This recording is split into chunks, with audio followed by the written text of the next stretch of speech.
魔法が降る散髪と出会ったエクエストリアの地でダークエネルギーの危機疑念に満ちた王国ゼブラ帝国とポニー悲惨な戦争で迷信に煽られ欲望に消費されます。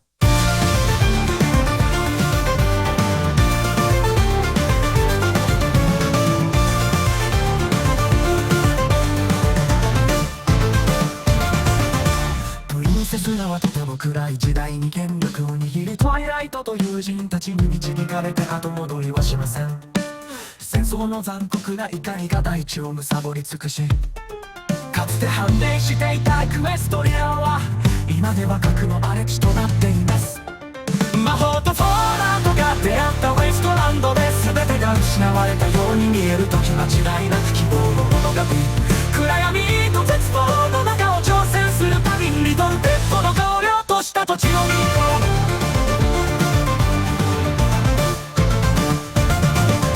う。ミシャと呼ばれるバンカー、嵐からの避難所、戦争で引き裂かれたこの世界で活躍するユニコーン、リトルピップ、グランドペガサスエンクレイブ、彼らは空に向かって逃げます。果てしなく続く雲、かつての記憶、ポップスターのベルベット、レメディが忍者のモンモデル、リトルピップはこの荒涼とした世界で追求します。ロックピッキングとハッキング、彼女の芸術を生き延びるウェイストランドの危険を乗り越えながら彼女は自分の役割を果たします。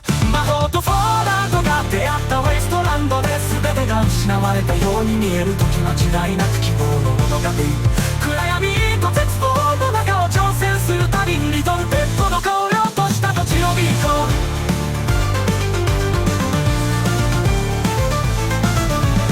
大地に刻まれた過去の傷跡、リトルピップは砂の中を進み続けます。廃墟の世界、それでもまだ夢が咲くウェイストランドの心には新しい日が迫っているかもしれない。知らない戦争の響きは夜のささやきのようにリトルピップ光を放つピーコー、ウェイストランドの陰に希望が舞い上がり始めます。彼らを一緒に再建し新しい扉を開きます。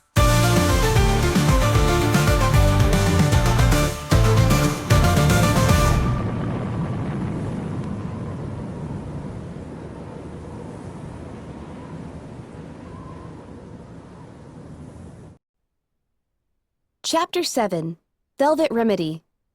They actually consider us gods. But then, who can blame them? Her!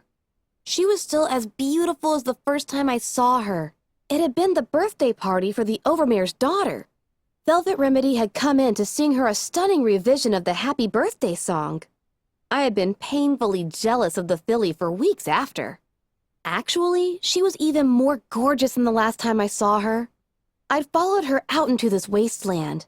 To see her now, against this backdrop of rusted metal, old hardwood, bloodstains, and liquor, her song so clear and majestic through the din of lowlifes made her breathtaking in comparison. My heart fluttered like a butterfly trapped in a jar. Part of me wanted to run to her. Part of me, small but insistent, wanted to be furious with her, to blame her for letting me get involved. It didn't matter that the only pony who forced me out of that stable door was me. My eyes flickered back to the guards making their rounds. Even if they weren't looking in my direction, in moments they wouldn't be able to miss me. Following either cry of my heart was out. Instead, I scooted back silently and retreated the way I came. This threw a new wrinkle in the plan. Now, getting Velvet Remedy out of captivity was my highest priority. Not to suggest the other ponies in those cages were any less important to me, but something personal had been added to the situation. In my head, I entertained the thought of her, how happy she would be to see me. The moment I stepped outside, I knew that I was in trouble. Multiple slaver ponies, lantern poles strapped to their backs, were standing about the corpse of that flamethrower bastard I put down. The wake of my activities was not going unnoticed or ignored. 4 of the ponies, those most lightly armed, turned up and ran towards the huge central barn. I pressed myself against the wall. The alarm was about to go up. A single gunshot rang out through the storm, and the lead pony dropped from 2 bullet wounds. 2 of the 3 runners skidded to a muddy stop and dove for cover, trying to spot their attacker. The 3rd kept running. He nearly made it to the barn, close enough that the barn door was splattered with red when Calamity took him down. Most of the 4 more heavily armed slavers spotted Calamity on that last dive and began firing in his direction. But he was fast, the lightning was bad, and I had not been impressed by the aim of slavers yet tonight. I was pleased and utterly unsurprised when the hail of assault rifle ammo thrown in Calamity's general direction missed my companion entirely. But now, these 4 were working in a group, moving towards the barn while covering each other, denying Calamity any safe vector of approach. Moving quickly, I raced down the catwalk and towards one of the old half-collapsed wooden buildings surrounding the mega barn, combat shotgun reloaded and ready. It was locked. I spilled several bobby pins and almost fumbled the screwdriver in my haste. The lock was stubborn and tricky, and every failure was making me more jumpy. I desperately wished I had another menthol, preferably of the party time variety. The bobby pin broke. Behind me, the noises from the central barn changed drastically. The singing stopped, and the drunken hollers were replaced by authoritative shouts. Frantically pulling out another bobby pin, I tried again. I could hear the barn doors swing open, homicidal slavers tearing out into the storm. Cries for blood and rape and death. And it struck me like a blow to my gut that such vitriol was directed towards me. If these slavers caught me, I'd only wish I was a dead pony. The door's lock finally gave. Without a second to lose, I dove inside. Pow, pow, pow, pow! 4 rapid shots with the combat shotgun and the slaver guards inside, gambling at a table covered in bottle caps and cigarette butts, went down before they had time to react to my presence. It only hit me a moment later that I had opened fire based solely on what they looked like, what they were wearing, and that they were armed in a place like this. Had I not just done, in essence, what Calamity did when he opened fire on me? Only I had murdered these 2, and even in retrospect had no reason to believe my admittedly fear-fueled instincts had been wrong. One of the dead ponies had a pair of manacles as a cutie mark, and the other had the keys both to the front door and the cage that took up 2/3 of the room. My eyes widened at what I saw before me. This was not like the cages in the Ponyville library. There were no prisoners behind these bars. Instead, there were weapons and boxes of ammo, some stacked on top of other boxes of ammo. I was in the armory. 2 thoughts raced through my mind, each right on the heels of the other. I had just hit the jackpot. And this was probably right where most of the slavers were headed first. Swiftly, I turned and locked the door and began to barricade it. Not too heavily, as trapping myself in here was not going to save any pony, least of all myself. But it would give me time to loot and to consider my next move. A filing cabinet, the table, and the metal desk should do. Bottle caps and gaming chits slid to the floor in chaos as I upended the table and placed it against the door. I levitated the filing cabinet against it to hold it in place. Then the desk was wrapped with a glow identical to that of my horn as I swung it around. The desk, I noticed, had a glowing terminal. Time allowing, it might be worth it to see what it had to say. First, however, was improving my armament. 7 ammo boxes, half of them locked, 2 gun cabinets, and a weapons locker, also locked, later. I was less like a pony and more like a walking arsenal. There were dozens of weapons, but all in such crappy condition that I was only able to salvage 3 useful ones out of them, including a needler pistol. The repair assist spell of my pip-buck allowing me to swiftly tear down the worst of the weapons for the best of their parts. The weapons locker also contained 2 battle saddles, both far too heavy for me to bother with. I now had ammo for everything but Little Macintosh, including weapons I had never seen before, such as spark packs designed for recharging magical energy weapons and 3 missiles. It disturbed me greatly that the slavers had a small stockpile of missiles, especially since neither of the battle saddles were built for them. But by far, the biggest prize in the lot had been neither a weapon nor ammo, but a set of schematics for creating a homemade gun that would fire poisoned needles. It would be silent, crippling, and I was pretty sure I'd seen most of the parts required back in absolutely everything. The slavers took little time figuring out I had barricaded myself in their armory. If that gave them pause, however, they didn't show it. Relocking the door had been a useless effort. The first pony to the armory had her own set of keys. The table, cabinet, and desk were proving much more worthwhile. And by the time I had finished repairing the weapons I was taking, they had finally ceased bucking their hooves at the door. I had no doubt that they were waiting outside in quiet ambush, but that gave me yet a little more time. I used it to look at the terminal. It took almost no time to hack it. The password was terminal. I was unimpressed. The first entry was ancient, dating back several years before the apocalypse. The others were all within the last few months. Entry 1. Had a surprise inspection from the Ministry of Morale yesterday. We pretty well knew it was coming, and I'd been given instructions on what to do, but I couldn't believe how smoothly it went. We slipped them a small percentage of the special product, and they give us clean marks? Even if they were dirty, I couldn't understand why they wouldn't bring the cage down on us and impound all of it for themselves. Seemed too good to be true. So I did a little digging, and a friend of a friend working over at Ironshod, who claims to have an inside peek, gave me this apple to chew on. According to him, the head mayor of MOM herself actually loathed the new contraband laws. And since MOM enforces those laws, that means all sorts of tasty zebra treats are slipping into Equestria right under the princess's nose. I figure this means as long as she says golden delicious, we're golden delicious. And even if the princess suspects her, and how dense would she have to be not to, she really is the one pony the MOM can't bring up on sedition charges. Entry 2.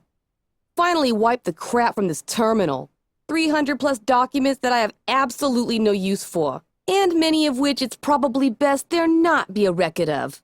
All except that one damn file from forever ago with the weird-ass flag on it that prevents me from tampering. And trust me, I've tried. Don't know why we even bother keeping record of where we send the goods, since they're all going to the same damn place anyway. I don't know what the hell Stern needs all these slaves for, but unless she's building an army, whatever it is has one hellish rate of attrition. Boss is more worried about the attrition rate in transit. A third of these fuckers don't make the journey, and Stern ain't paying us none for corpses. I'm supposed to figure out a way to keep the damn goods alive at least until after the caps exchange hooves. Maybe a cocktail of drugs will help. Found a false floor last week leading into a buried boxcar just full of the stuff. Entry 3. I finally convinced the boss that we need to start a little side business in the foal market. The young ones are easy to corral, control, and train. Sure, we have to play up the investment angle, since they can't do the work of a normal slave. But there are plenty of ponies out there who see the potential. Unfortunately, Stern ain't one of them. That bitch has no patience. Turns out a mixture of buck and dash in small doses does mighty well in keeping the more worthless slaves from keeling over before they make Philadelphia. What happens to them after Stern gets her hooves on them ain't none of my concern. Still, got to talk to Whip Crack about going a bit easier on them, though. No drug cocktail is going to prevent a pony from being lashed to death. Might suggest swapping out which slaves are pulling the wagons a bit more often, too. Entry 4. The cells in the old sheriff's station have been perfect for full holding. The settlers of Appaloosa might have constructed a lot of this place with an eye to speed over lastingness, but they sure knew how to make a holding pen. I'd even say that the cells in there are a close second in the list of stuff I'm glad they left behind when they all kicked the bucket, next to that apple pie recipe. Turns out, gathering foals has made hitting isolated homesteads a much better risk. The parent folk have a tendency to get annoyingly shooty when we come to claim them. But they also take great pains to keep their little ones out of the fight that even if we have to kill up all the adults, we still make a good profit. Entry 5. What a fucking cock-up. A whole shipment, 2 wagons worth slaughtered. Best we can figure they ran into a stray hellhound. Damn taint fucks everything up. Now I hear that Stern is sending a special representative to take a look-see at our operation. Sounds more to me like she's planning on taking over. I think she's in for a Facebook surprise. And this special representative best watch a tail. Got a new herd of foals ready for breaking. Raked in the caps with the last batch. Another benefit of dealing in foals. You only have to kill one of them in front of the others to take the fight out of them. Entry 6. The last week has been beyond words. Sturm was playing it close to her chest with that special representative business. I never had any idea. Let's just say I was shaking in my shoddling when our new boss heard about some of the stuff I'd been saying back when we didn't know her. But I guess it's easy to be understanding when you're connected to the divine. Besides, we still have what's left of the old boss as a reminder that the new boss's hooves ain't soft. The new acquisition is going to do wonders for keeping the slaves up. Good thing, too, since the new boss don't cotton to the buck and dash trick. Fortunately, I was able to convince her that was Apple Core's idea. Poor Apple Core, never saw it coming. All hail the living goddess. By the time I was done reading, I could have set the town on fire with the heat of my seething. Mentally, I was adding the foal cages to my objectives list where it fought with Velvet Remedy for first place. Emotionally, I was seething. I didn't want to be hidden away in a barricaded room anymore. I wanted to go out there and hurt some fucking evil ponies. Sometimes the wasteland listens to what you want and gives it to you with all four hooves. I had barely backed away from the terminal, stomping around angrily as I tried to gather enough focus to move the desk, when my barricade exploded inwards with fury and shrapnel. Blood and agony burst from my body as I was thrown back against the wall. My head slammed into the armory cage, and for a moment, I lost consciousness. The slavers had launched a missile at the door! Trembling with shock and pain, I greedily gulped down another healing potion. Already my wounds were closing. Calamity held my left foreleg in place so the gash that nearly severed it could do its work. The wound was beyond ugly. Even with the potions, I would be lame until a real medical pony could treat it. Candy seemed horribly far away, and that was assuming she even had the skills. Fortunately, Calamity calmed me. A missile-launching battle saddle takes some effort to aim correctly, meaning that any pony short of a true expert with the things would be planting herself for each launch, and that made her an easy target. Almost too easy for a shot like Calamity. When I could stand again, though still wobbly, I hastily filled Calamity in on what I had discovered. He gave me an appraising look as I danced around saying anything about Velvet that would lay bare my heart, then, thankfully, trotted back to take a quick peek at the battle saddles. Neither, he declared at a glance, were sufficiently similar to his own to even raid for spare parts. We didn't dare spend any further time in the armory. The slavers would be back any moment. We decided to split up. I would look for Velvet Remedy, while he hightailed it to the sheriff's office, where he could scout out the place and hopefully take out any guards. I would meet him there soon to unlock the cages. But until then, he could rally the foals. Or at least give them hope and the first friendly company since being captured. Slipping out, we parted ways and slid into the storm. The slavers missed us by seconds. I quickly slid the boxcar door shut behind me. Outside, the bright rectangle of light I had opened shrank and vanished back into darkness. She was here! It's about time. Her tale was to me as she faced a wall with 3 yellow boxes arranged so their butterflies were in a triangular pattern. I can't very well do any good sitting in here. She had turned a glance towards me and stopped. Now she turned slowly towards me, staring. Oh, no. For the last half hour, fantasies had played through my head, imagining the expression on her face when I found her, the surprise, the joy. This wasn't either. Oh dear. Her eyes traveled from my face to my stable to utility barding, still quite recognizable even with Ditzy Doo's improvements, to the pit buck on my foreleg. Velvet Remedy looked shocked and sad? What are you doing here? She asked with a breath. I stood tall. I followed you out of the stable. Came across the Equestrian wastelands to find you. I'm here to rescue you. I gave her my best winning smile. Then, worrying at how I might have sounded, I added meekly, I'm not stalking you. Aren't you now? She shook her head and pranced around, almost as if distraught. I tried so hard to keep any pony from following me. This isn't what I wanted at all. Then she looked at me again, and this time, I could tell she was seeing the wounds And the weapons. You're not the one out there shooting up everything. You are, aren't you? Wait, why was I suddenly feeling like I'd done something wrong? Yes, like I said, I'm here to rescue you. Rescue? Little Pip. Oh my gosh, she remembered my name! I am not a prisoner. I'm here of my own volition. What? What? You're here with slavers. I couldn't tell which was breaking faster, my head or my heart. You're working with slavers? She stared at me, her voice cool. And you're cutting a bloody swath through them. How many ponies are dead tonight because of you, Little Pip? They're slavers! I was breathing hard, seeing red. And how about the people they support? This is a town, Little Pip. There are merchants and tavern owners and work ponies here. Have you killed any of them? Are you sure? No, I haven't, I'm sure. Well, unless some of the townsfolk wear slaver armor and carry slaver guns and were shooting at me. And the slaves? Do you think you can kill slaver ponies and they won't retaliate? Do you think they wouldn't take it out on helpless ponies to make an example? Not if we rescue them all first, I thought savagely. But instead of arguing further, I forced myself to be calm. This was Velvet Remedy. I'd give her a chance to explain herself. In as even a tone as I could muster. Why? Velvet Remedy's voice never raised nor wavered. I was near shouting, and she was keeping her poise. It made me want to scream even more.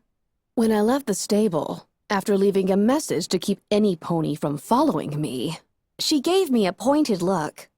I came upon a band of ponies who had been set upon by a horrific beast. There was only one survivor, badly wounded, missing a leg.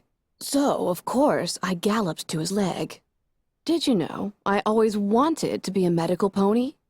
I bound his wounds and carried him back to his camp. It was a slaver camp, and there were several ponies there who were in severe need of aid, particularly amongst the captives. Velvet Remedy looked about the boxcar, which I began to realize was not her cell, but her room. I've been with them since. I just stared. But you're helping slavers! Velvet Remedy turned away from me, staring at her wall of yellow medical boxes with little pink butterflies. Casually, as if talking about the weather, cloudy with a chance of rain, gunfire, and bloody dismemberment. She told me. I read in a book once, back when I was about your age, that when Fluttershy, the mayor of the Ministry of Peace herself, stepped onto a battlefield, she insisted that her healer ponies tend to everyone wounded on the battlefield. Everyone. Pony, zebra, to her it didn't matter. She turned a level gaze at me and slowly asked, how could I do any less? It's different. Oh? She challenged. How? Because these are slavers who are killing people and selling others into slavery and death, even foals. And the zebras just wiped out our cities. I stomped at the ground. Okay, maybe I didn't have any logical reason why this was any different, but it felt different. Look, I tried reasonably. These slaver ponies. When you save one of them, you're making it possible for them to hurt and kill other ponies. Destroy lives. The slaves you heal, they're being sold into horrible work that ends up killing them. The slavers are just using you, so those poor ponies survive the trip into hell. Velvet Remedy looked pained. You don't think I know that? But what else can I do? I'm just one pony, and I will not do nothing. Would you have me just trot away from suffering ponies because they have the misfortune of being captives of slavers? Now, finally, I felt the ground reassert itself beneath my hooves. You can help me rescue them. She chuckled sadly, shaking her head. Rescue them? The two of us? Against all those slavers? She looked me over. Not that I don't doubt your resolve, or your firepower, but we would be horribly outnumbered. I could feel myself grinning. I'm not alone. We have support. And he's a Pegasus. Her resistance was crumbling, but still she shook her head. Even if we did, then what? Did you also bring food enough for the slaves? Water? We are many days' trot from the nearest friendly settlement, and many of the poor ponies I have been tending are in no condition to make such a trip. Some of them are foals. Her gaze traveled to my lame leg, and her eyes widened. Oh dear! She pointed a forehoof. And it doesn't look like you're in any condition to either. If we had a few hours, I could tend to that, but... She sat back, her voice full of regret. Oh, I admire your bravery and sacrifice. But Little Pip, did you really think this through? Of course I thought it through. I stammered a little crossly and mostly honestly. I have a train. Oh. Her eyes widened with surprise. And for the first time, her voice was hopeful rather than hurting. That might work. Calamity stood guard atop the sheriff's office as Velvet Remedy and I made our way to the cells inside. Nearly half a dozen colts and fillies, reeking of filth and sorrow, looked up at our approach, their eyes fearful. That fear softened as they saw Velvet Remedy, and she smiled gently at them in return. I have good news, little ponies, she said softly, hesitating with a grimace before stepping over the headless bulk of one of the guards. Calamity had cleared the way. We're all going on a train ride. I was already at work on the lock of the first cage. I glanced over, admiring how she was with the foals, nuzzling them through the bars. She had been, I could tell, the one good thing in their bleak, awful lives here. My eyes slid down to her flanks, noticing with amusement, not for the first time, that she had 2 medical boxes strapped to her sides as saddlebags. Only now realizing that the scarlet and golden streaks in her hair and tail had suggestive similarity to the pink and yellow that I now associated with the Ministry of Peace. Also, why didn't I think of that? Those metal boxes would provide better protection and added armor for the flanks as well. The tumbler slid into place, and I pulled open the cage. The little ponies inside looked at me with mixed expressions: joy, hope, and a fearful reluctance to let either into their hearts. We got incoming. Calamity's voice broke through the sounds of the rain. Whoa, Little Pip. We got trouble. Big trouble. Velvet Remedy shot me a worried expression, like the hope I had built up in her was shattering. Moving deftly, I snuck up to the nearest window and looked out. 2 ponies were striding up towards the sheriff's office, clopping through the small river that the street used to be. A third watched over them from the top of a boxcar, then leapt down to walk between them. The 2 on either side wore heavy battle saddles, but it was the figure in between them that caught my attention. She was tall, her body exuding a graceful malice and strength I'd not imagined in any pony. In truth, she hardly looked like a pony at all. From her hooves to the long spiral horn on her head to her wings. A winged unicorn! Awestruck, I drew on the only figures like this in my memory. Celestia? Luna? The voice of the mysterious dark mare carried majestically through the torrent. We will give you just one chance to come out. Do so, or we will bring the whole building down on your ears. My mind reeled. I felt my hooves stepping forwards, pulling me towards the door. But I stopped as I locked onto one thing my heart insisted to be true. Neither Goddess Celestia nor Goddess Luna would support such horrible ponies. Whoever this creature was, she did not deserve my reverence. My atheistic friend on the roof had a moment of pause. With a yee and a haw, Calamity dived towards the enemy trio, firing twice. 4 bullets struck home, and the pony to the left of the Nada goddess fell with a splash, blood washing over the strange mare's hooves and down the river that was Main Street. The strange mare responded with a whinnying laugh and had no gentleness of soul. Such impudence! I gasped as the mare's horn glowed a sickly green and a blast of lightning ripped from its tip, slamming into Calamity's chest, throwing him back through the sky. Calamity! I focused desperately, my own horn glowing. Calamity was spiraling down, unconscious. And I barely caught him in time, holding him hovering over the minefield that surrounded the slave pens. His eyes blinked open, then widened with terror as he saw the mines below him, his hooves thrashing in panic as he tried to backpedal through the air. Oh, now isn't that touching? The mare turned to the slaver pony still flanking her as I glided Calamity to safety. Kill her! The slaver pony trotted forward, the many barrels of his battle saddle pointed at the age and weather-weakened wooden structure. Behind me, I heard Velvet Remedy telling the foals, "Lay flat, all of you, as low as you can." I turned to see her waving her horn at their cells, and I marveled as a weak shielding glow wrapped about the cells. Only belatedly did I realize Velvet Remedy had not thought to place herself within the spell of protection she wove around the children. The roar of the slaver's battle saddle was nothing like the thunder of other guns, but akin to the fury of a dragon. Bullets tore at the side of the building, a great many punching through, perforating the front of the sheriff's office. I dove to the floor behind a metal desk, feeling bullets slice the air just behind me and then ring against the metal as they tried to murder the desk. I heard Velvet Remedy cry out. I heard her fall. The roar paused, as if the battle saddle needed to catch its breath. Jumping up from my position, 4 hooves on the bullet-riddled desk, I stared out the window and focused. The glow of my horn matched the glow around 1, 2, 3, 4 of the mines. I pulled them from the mud and carried them towards our enemies as the minigunner reloaded. The strange mare saw what I was doing, throwing up a wing and enveloping herself with sickly green field of energy, a much brighter and stronger version of Velvet Remedy's protection spell. The slaver pony turned towards the floating mines the moment they started beeping. He backed up, eyes wide. Beep, beep, beep, boom! The strange mare's shield wetted with blood and organs. The spell had barely flickered at the force of the onslaught, but it had flickered.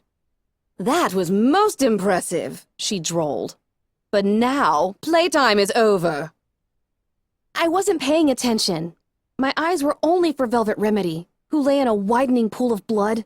3 of the bullets had struck her, only 1 grazing, but 2 sunk deep into her belly. As quickly as I could, I opened one of her medical boxes and pulled out a roll of medical bandages. The door to the sheriff's office ripped off its hinges and went sailing into the darkness.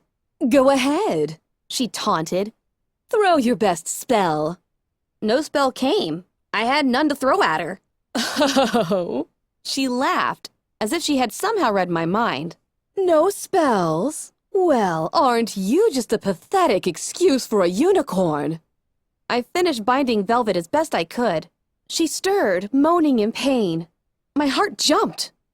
"And here we were hoping that the great assassin who decided to assault our town would at least provide us with a challenge. We have been so utterly bored." I focused. My horn began to glow. "Telekinesis again. Such a fool's game." She was trotting closer, but stopped several yards from the steps. "For the trouble you've caused us, and worse, for wasting our time with your patheticness. First, we will kill your friends, then have them chopped up into a nice stew, which we will feed to you." My horn glowed brighter. I was beginning to sweat with the effort. "No, we think we will instead feed them to the foals and make you watch." The glow of my horn flared, a bright overglow enveloping it. I began to tremble with exertion. Still not impressed. The strange mare's voice was glorious and impossibly jaded. The light from my horn was pouring out the doorway and through the bullet holes of the building, and she couldn't have cared less. "So what's this? Levitating all the little ponies away? You can't send them far enough that we won't catch them. Or maybe you're trying to levitate every gun in the armory? Even if you could, this shield around us will stop any bullet." A second overglow erupted from my horn, enveloping the first. I screamed as the energies burned through me.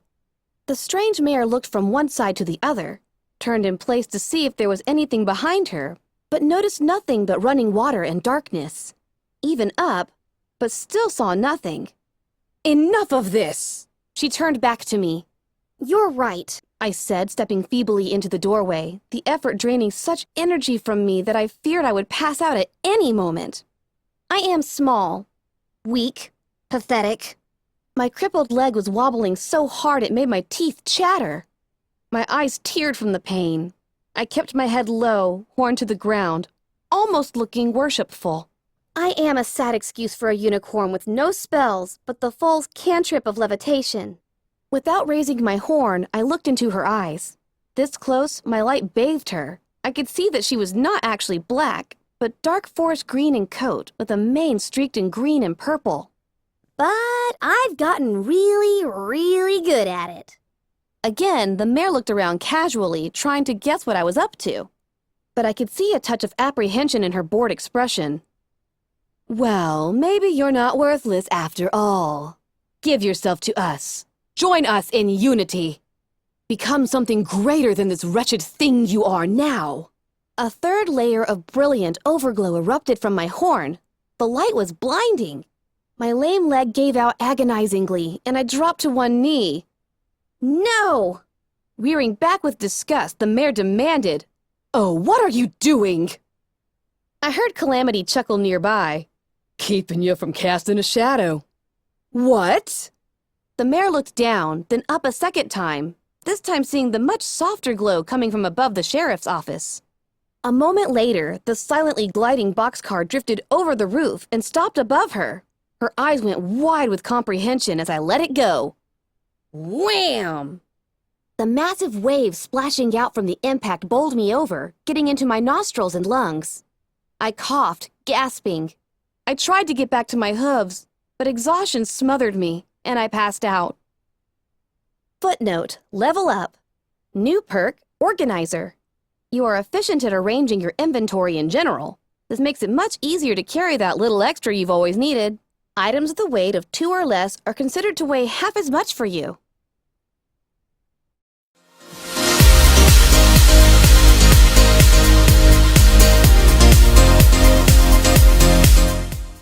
That's all, Zipsters! Like and subscribe.